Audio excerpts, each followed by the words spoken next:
for joining us, and congratulations on an amazing season you've had so far, and look forward to having you out here in Arizona. So you have two talented running backs. How do you, as a unit, make sure that you block for them to make sure that they can have the best yardage possible? I'd say I'd give all the glory to Coach Troutwine, our O-line coach. He's a guy that's big on having pride, blocking, and giving our running back space, and giving them the opportunity to go out and score and go out and play their game. So for us, we just come out every game. We try to play our hearts out for them. Great, thank you very much. We'll open it up with Mark Brennan. Mark. Hey, Venga, thanks for your time. When did they first approach you about lining up out wide? And how much fun has that been for you to be able to do as a 350-pound guy? We usually don't see too many dudes your size doing some of the things you do. Uh, Coach K has actually introduced that play back in spring ball, and we actually ran it once during practice. I'd say it's pretty fun. It's pretty fun lining out there. Every time they call the play, I just tell them I'm ready to do it. And I line up outside, just motion in, try to kill somebody every play. So it's pretty fun. All right, Rich Scarcella. Rich. Vega, to follow up on that, um, how much fun has it been in Coach K's offense, and was it difficult to learn starting back in the spring? I mean, a new offense coming in, everybody's got to learn. Everybody's got the same process. So going into it, we in the O line, we relied on each other, learning the plays. We're in that O line room, extra hours after practice, everything like that. So it was hard, but it took a lot of time to learn. I say it's pretty fun. His offense gives everybody a chance to prove themselves. It gives everybody a chance to go out there and shine. So it's pretty fun. Thank you. We'll move on to Seth Engel. Seth. Venga, it feels like in the Big Ten, the standard across offensive and defensive lines is size and also athletic ability. But when you do play some of these teams that are not in the Big Ten, how imposing and important do you believe that size in the trenches really is? I'd say it's a really important thing, but going into games like that with teams who aren't Big Ten teams or big teams like that, we approach every team the same way. We approach them like they're the best D line we ever faced. So I guess that makes up for a lot of it. We prepare the same way we do every week. We just go out there try to impose our will on everybody. So Thank you, Greg Pickle. Greg. Thanks for your time. In terms of getting ready for game 15 compared to game one from a physical perspective, anything changed for you either in the weight room, during practice, things like that, as you try and balance taking care of your body with getting ready after so many games ready this season? yeah, it's more important now than ever. Earlier in the season, we're coming off camp. Everybody's banged up a little bit, but still pretty fresh going into the season. Now, it's week, whatever, we're later into the season. So it's a lot more important now to keep your body, prepared, keep your body right. We preach it in meeting rooms. Coach Franklin preaches at every meeting. So, everybody's just got to make sure that, we're on top of that. And we're on the top of our A game, preparing our body for the next game. Bob Beeler from the Bronco Radio Network. When you look at Boise State's defense, what do you think makes them unique? What do you think are their strengths? They from an O line perspective, I say their D line is pretty good. They got some big athletes up front. They play the run really good. They're up there trying to stop the run every play. They're athletic guys. Their linebackers are pretty good. We just got to come out playing our game, prepare the right way this week. So Joel Haas from the Daily Collegian. Hey, Vega, thanks for doing this. Just sort of going off that, I was wondering if there's anyone maybe specifically that you've noticed on the Boise State defense that stands out to you. um, it's hard to think of it right now, but we've heard a lot about their DNs. They combine for like 20 sacks or something like that. So they're good athletes. We've heard a lot about them. We've got high price terms, but we come out every game. We treat everybody the same way.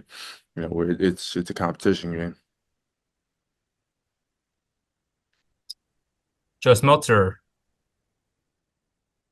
Appreciate the time today, Vigna. So, a few months ago after the Illinois game, you told us how by the end of the game, it really felt like Illinois had been worn down by what you guys were doing up front. Do you feel like that's something that's become frequent this season with what you guys are doing at other teams? And if so, how much pride do you take as an offensive lineman when you're getting late into the game and it feels like your opponent has almost waved the white flag because of how tired they are as a result of what you're doing to them up front? Yeah, Coach Franklin preaches at every team meeting. Going into almost every game, it's always one of the keys to victory for us. The O line, D line up front, handling the trenches. From our perspective, um, like for us going out there and dominating the guy in front of you, it's a great feeling for O lineman up front. It's about the same feeling as a receiver or running back scoring a touchdown or quarterback throwing a big pass for a touchdown. When we're up there and we're dominating the guy in front of us and we feel that, they're quitting, we feel that they don't want to play anymore. We keep our foot on the pedal and we just keep going even harder.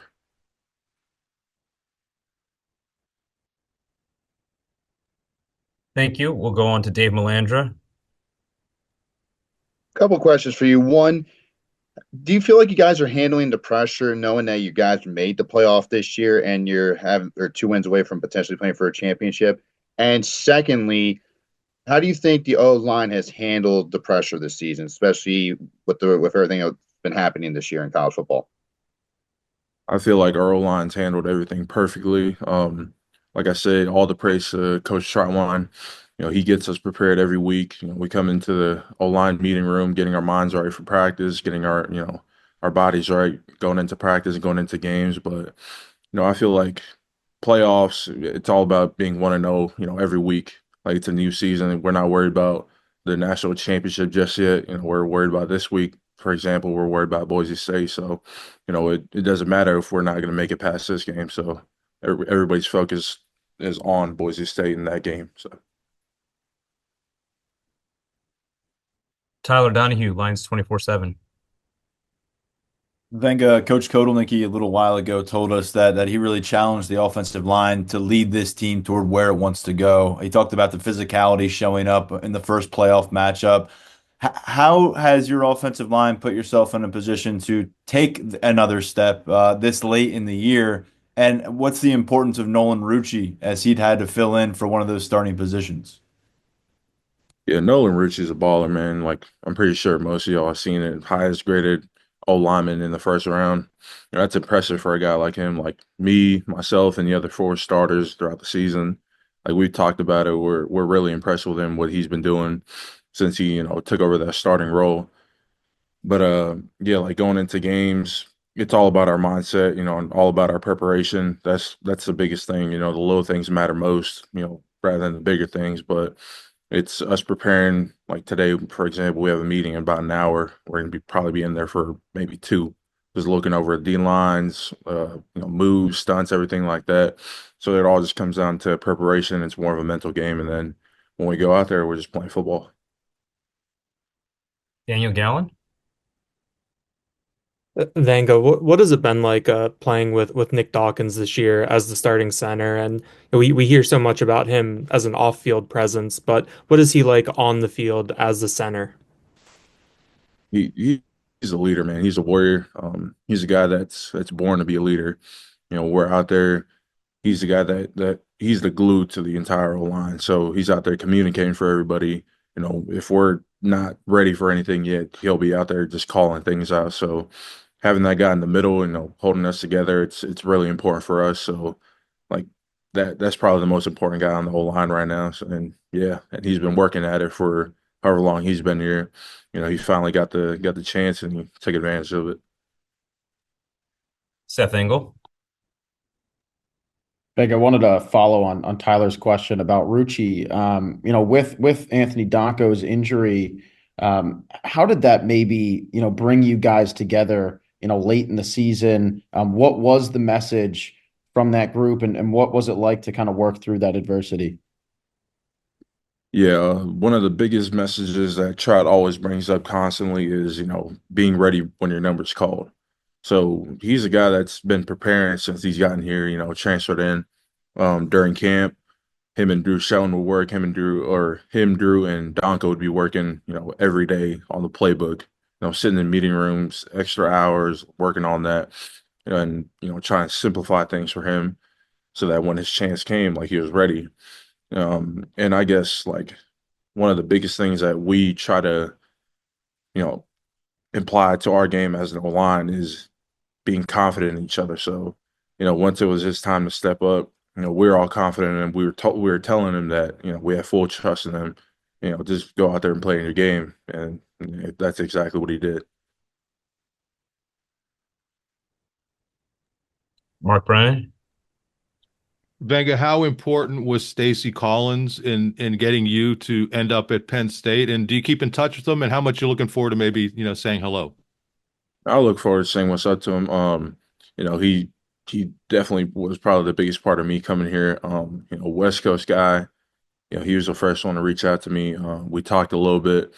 He got me out here. He got the coaches involved and got me in contact with Coach Trout. So, I'm grateful for him and everything he's done for me. I wouldn't be here like at Penn State without him communicating with me back, when I decommitted from University of Washington. So, I'm looking forward to saying what's up to him. Dave Melandra. Do you feel like the grind of the Big Ten season prepared you for whoever you're going to be facing in bowl games and the playoff? Yeah, I'd say so. Us preparing from winter workouts, summer workouts, spring ball, fall camp, all that. It doesn't really matter who we go against. It's all about preparing yourself, preparing your mind, preparing your body for everything that's at hand and that's in the future. So. And we'll close out with Joe Smeltzer. Appreciate the time again.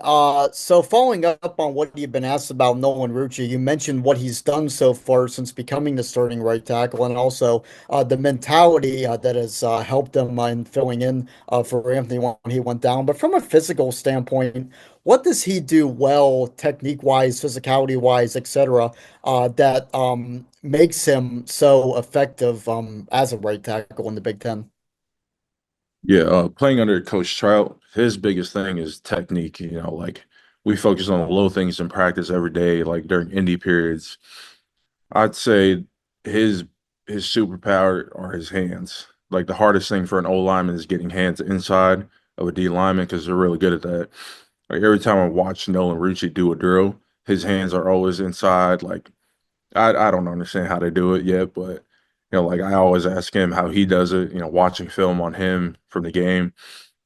I think a couple of days ago I rewatched the SMU game and I just focused on him and his hands. Like I don't think at all one play his hands were outside the D lineman's hands. So like that's a really big thing for him. With that, we thank you and thank everybody for your time this morning and this afternoon where you are in covering the Verbo Fiesta Bowl and covering Penn State football. So thanks again, everybody. We appreciate your time, and we look forward to seeing you again tomorrow for Penn State and at 2 o'clock this afternoon for Boise State.